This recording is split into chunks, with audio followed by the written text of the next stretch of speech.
గరుడ పురాణం భారతీయ విజ్ఞాన సర్వస్వం. 18 పురాణాల్లో ముఖ్యమైనది గరుడ పురాణం. గరుడ పురాణం వ్యాస మహర్షి రచించాడు. ఇది అష్టాదశ పురాణాల్లో ఒకటి. విష్ణువుకి గరుడుడికి మధ్య జరిగే సంభాషణయే గరుడ పురాణం. గరుడ పురాణం మనిషిని సన్మార్గంలో నడిపించే ఒక మహత్తరమైన గ్రంథం. గరుడ పురాణానికి ఎంతో ప్రత్యేకత, ఎంతో ప్రాధాన్యత ఉంది. రామాయణం, భారతం వంటి పురాణాలు చదివినంత ఇంట్రెస్ట్గా గరుడ పురాణం చదవరు. దానికి కారణం, గరుడ పురాణం అంటే మనుషులు చేసే కర్మలను అనుసరించి ఆత్మలకు విధించే శిక్షలను తెలియజేస్తుందనే ఓ నమ్మకం. అయితే మనిషిగా ఎలా బతకాలో తెలియజేస్తుంది గరుడ పురాణం. ఎవరిని ద్వేషించకుండా అందరితో స్నేహంగా ఉండడం, అందరి పట్ల దయా కరుణ కలిగి ఉండడం, సుఖదుఖాలను సమానంగా చూడగలగటం, ఎటువంటి సందర్భం ఎదురైనా ఓర్పు కలిగి ఉండడం, చంచల స్వభావం కాకుండా దృఢ నిశ్చయం కలిగి మనసును అదుపులో ఉంచుకోవడం గరుడ పురాణం తెలియజేస్తుంది. అహంకారము, అధిక కోపము, ఎక్కువగా భయం ఉండరాదు గరుడ పురాణంలో ఉన్నాయి. అందుకే మనిషిగా బతకాలంటే గరుడ పురాణం చదవాలని ఆధ్యాత్మికవేత్తలు సూచిస్తున్నారు. విష్ణువుకి వాహనంగా, భక్తుల రక్షకుడిగా, విషాన్ని హరించేవాడిగా, ధర్మ ప్రచారకుడిగా వెలుగొందినవాడు గరుత్మంతుడు. అతనివే గరుడ పురాణ సందేశాలు. తల్లి దాస్యాన్ని తొలగించాలన్న తపనతో అమృతాన్ని తెచ్చే ఘనయాత్ర చేసిన మహాపక్షి గరుడు. సర్ప సంహారకుడిగా, విషహారుడిగా, దేవతలకు సేవకుడిగా నిలిచిన అతడి కథ ఏమిటి? కద్రువ వినతల మధ్య జరిగిన పందెం నుంచి మొదలై శ్రీ మహావిష్ణువు వాహనమయ్యే వరకు గరుత్మంతుని అద్భుతమైన జీవిత కథను తెలుసుకుందాం ఈ వీడియోలో. ఇది కథ కాదు, ఇది గాథ కాదు, ఇది పురాణం కాదు, ఇది మనకు ప్రేరణ కలిగించేది. వీడియోలోకి వెళ్ళే ముందు మన ఛానల్ని లైక్ చేయండి, షేర్ చేయండి, సబ్స్క్రైబ్ చేయండి, పక్కనే ఉన్న బెల్ మీద క్లిక్ చేయండి. రెగ్యులర్గా నా వీడియోస్ చూడొచ్చు. లేట్ చేయకుండా వీడియోలోకి వెళ్దాం. బ్రహ్మదేవుని మనమడు అయిన కాశ్యప మహర్షి చాలా గొప్ప తపస్వి. ఆయనకు ఎంతో శక్తివంతమైన భార్యలు ఉండేవారు. వారు అతిథి మరియు వినతి. వీరిద్దరూ స్త్రీ శక్తులుగా దేవతల జననానికి మూలకారకులు. అలాగే కద్రు కాశ్యపునికి మరొక భార్య. ఆమె నాగుల జననానికి కారణం. వారి ముగ్గురి మధ్య ప్రేమాభిమానాలు ఉన్నా మనుషుల మధ్య కొద్దిపాటి అసూయ, పోటీతత్వాలు ఉండేవి. కశ్యపుడు తన భార్యలకు సంతానం కోసం పుత్రకామేష్టి యాగం చేస్తాడు. ముగ్గురు గర్భవతులవుతారు. అతిథి గర్భం నుండి 1000 మంది దేవతలు జన్మిస్తారు. వీరిలో ఇంద్రుడు ముఖ్యమైనవాడు. కద్రువకు 1000 మంది పాములు జన్మిస్తాయి. అన్నీ నాగకుల సభ్యులే. వాసుకి, తక్షకుడు, కార్కోటకుడు, ఆదిశేషుడు, ఇలా 1000 పాములు జన్మిస్తాయి. వినతికి ఇంకా పిల్లలు పుట్టకపోవడంతో కోపంతో తొందరపడి తన అండాన్ని చిదుముతుంది. అందువల్ల కాళ్ళు లేకుండా మొండెము మాత్రమే దేహంగా కలిగిన అనూరుడు జన్మిస్తాడు. అనూరుడు అంటే తొడలు లేనివాడు అని అర్థం. అనూరుడు తల్లితో, నువ్వు సవతి మీద కోపంతో నన్ను చిదిమావు కాబట్టి నువ్వు నీ సవతికి దాసిగా ఉండు అని శాపమిస్తాడు. నీ కడుపులో ఇంకొక బిడ్డ ఉన్నాడు, జాగ్రత్తగా కాపాడుకో. ఆ బిడ్డ నీ దాస్యాన్ని విడుదల చేస్తాడు అని చెప్తాడు. తరువాత అనూరుడు సూర్యుని రథానికి సారథిగా వెళ్తాడు. వినతి 2వ గర్భం నుండి జన్మించిన వాడు ఎవరో కాదు, గరుత్మంతుడు. అగ్ని లాంటి శరీరాన్ని కలిగిన శక్తిమంతుడు. అతని రెక్కల శబ్దం వేదాల స్వరంలా వినిపిస్తాయి. అతని చూపులతో దిక్కులు ప్రకాశిస్తాయి. గరుడిని తేజం సూర్యుని కంటే బలమైనది. వినతి, కద్రువలు ఒకరోజు సముద్రం ఒడ్డుకు వెళ్ళినప్పుడు సముద్రంలో ఉచ్చైశ్రవము అనే ఇంద్రుడి గుర్రం దూరంగా కనిపిస్తుంది. ఆ గుర్రాన్ని చూసి కద్రువ తన సవతి అయిన వినతితో, ఆ గుర్రము శరీరము ఎంత తెల్లగా ఉన్నా తోక మాత్రం నల్లగా ఉంది కదూ అన్నది. లేదు, దాని తోక కూడా తెల్లగా ఉన్నది అంది వినతి. దాంతో కద్రువకు పట్టుదల పెరిగి, తోక తెల్లగా ఉంటే నేను నీకు దాసిగా ఉంటాను, తోక నల్లగా ఉంటే నీవు నాకు దాసిగా ఉండాలి అంటుంది. దానికి వినతి సరేనని ఒప్పుకుంటుంది.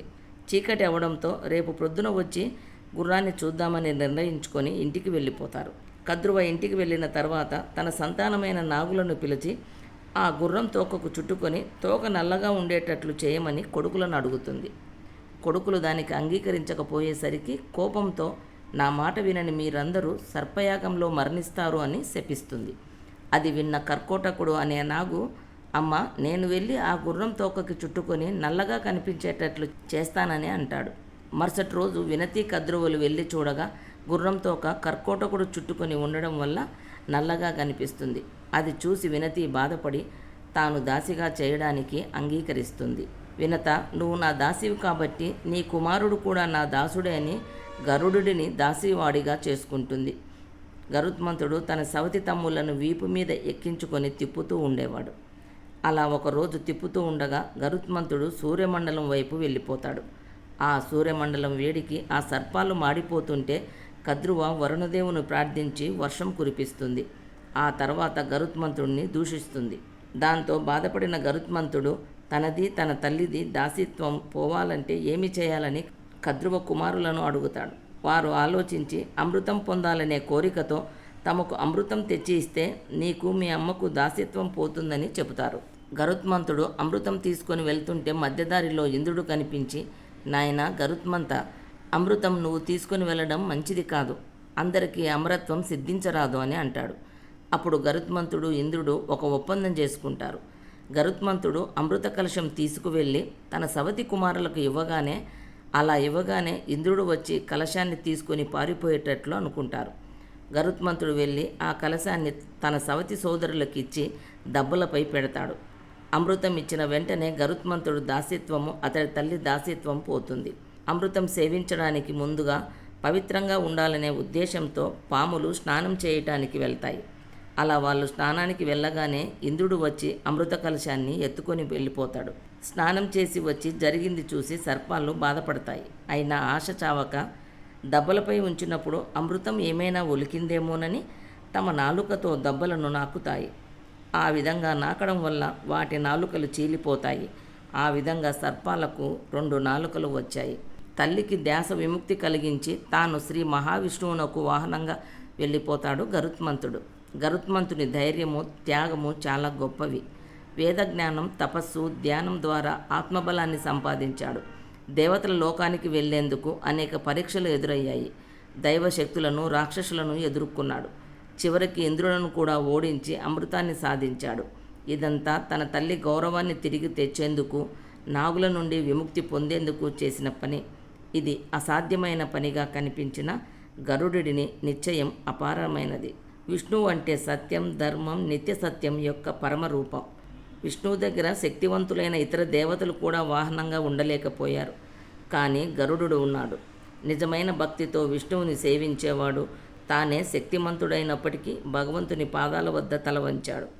విష్ణువు గరుత్మంతుడిని తన వాహనంగా మాత్రమే కాకుండా గరుడిని ప్రతినిధిగా ఉన్న గరుడధ్వజం, హిందూ దేవాలయంలో, విష్ణు ఆలయాలలో ఎదుట ఉండే గరుడ విగ్రహం మనకు గుర్తు చేస్తాయి.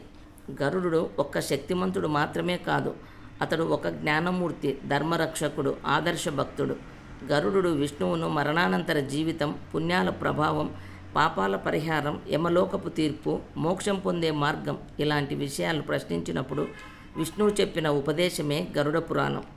గరుత్మంతునికి దేవతల్లో ఒక ప్రత్యేక స్థానం ఉంది. విషపూరిత దుష్టశక్తుల నుండి రక్షించే పరమ పవిత్రమైన సింబల్గా మారతాడు. అందుకే గరుడ రేఖ అంటారు. పరమశక్తి కలిగిన వాడు అయిన తల్లి మాట కోసం అవమానాలను భరించి బానిసత్వాన్ని ఛేదించి గౌరవాన్ని పొందిన గరుత్మంతుడు ప్రతి ఒక్కరికి ఆదర్శనీయుడు. ధైర్యం, త్యాగం, నిజాయితీ మరియు మాతృభక్తి ఉన్న చోట శాపము కూడా విజయానికి మార్గమవుతుంది. Thank you friends. నెక్స్ట్ వీడియోలో కలుద్దాం.